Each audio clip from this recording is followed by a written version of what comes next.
हम लोग जो कार्रवाई करते हैं वो ओवरलोड वाहनों पर करते हैं, बिना परमिट के वाहनों पर करते हैं, या कोई भी अनधिकृत संचालन, मतलब जिसके लिए अधिकृत है उससे इतर किसी भी उद्देश्य से संचालन हो रहा है, जिसको हम लोग अनधिकृत संचालन करते हैं लीगल भाषा में। तो इस तरह के वाहनों पर कार्रवाई होती है।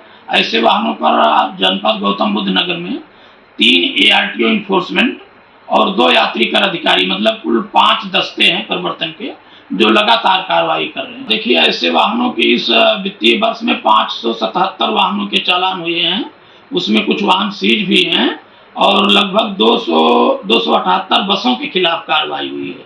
तो ये संख्या कुल मिला के लगभग 900 के आसपास जा रही हैं, जो कि सिर्फ यात्री वाहनों पर हुए हैं। बाकी इसके अलावा माल वाहनों पर भी कार्रवाई होती है। तो परिवहन विभाग की तरफ से कार्रवाई लगातार जारी है और आगे भी आपको बताया जाएगा। हम लोग जो कार्रवाई करते हैं वो ओवरलोड वाहनों पर करते हैं, बिना परमिट के वाहनों पर करते हैं, या कोई भी अनधिकृत संचालन, मतलब जिसके लिए अधिकृत है उससे इतर किसी भी उद्देश्य से संचालन हो रहा है, जिसको हम लोग अनधिकृत संचालन करते हैं लीगल भाषा में।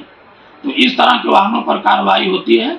ऐसे वाहनों पर जनपद गौतम बुद्ध नगर में 3 ARTO इन्फोर्समेंट और 2 यात्री कर अधिकारी, मतलब कुल 5 दस्ते हैं प्रवर्तन के, जो लगातार कार्रवाई कर रहे हैं। देखिए, ऐसे वाहनों के इस वित्तीय वर्ष में 577 वाहनों के चालान हुए हैं, उसमें कुछ वाहन सीज भी हैं और लगभग 278 बसों के खिलाफ कार्रवाई हुई है। तो ये संख्या कुल मिला के लगभग 900 के आसपास जा रही हैं, जो कि सिर्फ यात्री वाहनों पर हुए हैं। बाकी इसके अलावा माल वाहनों पर भी कार्रवाई होती है। तो परिवहन विभाग की तरफ से कार्रवाई लगातार जारी है और आगे भी आपको बताया जाएगा।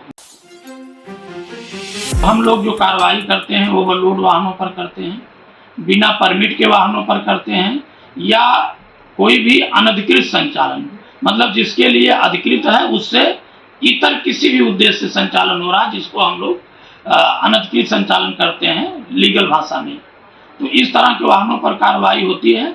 ऐसे वाहनों पर जनपद गौतम बुद्ध नगर में 3 ARTO इन्फोर्समेंट और 2 यात्री कर अधिकारी, मतलब कुल 5 दस्ते हैं प्रवर्तन के, जो लगातार कार्रवाई कर रहे हैं। देखिए, ऐसे वाहनों के इस वित्तीय वर्ष में 577 वाहनों के चालान हुए हैं, उसमें कुछ वाहन सीज भी हैं और लगभग 278 बसों के खिलाफ कार्रवाई हुई है।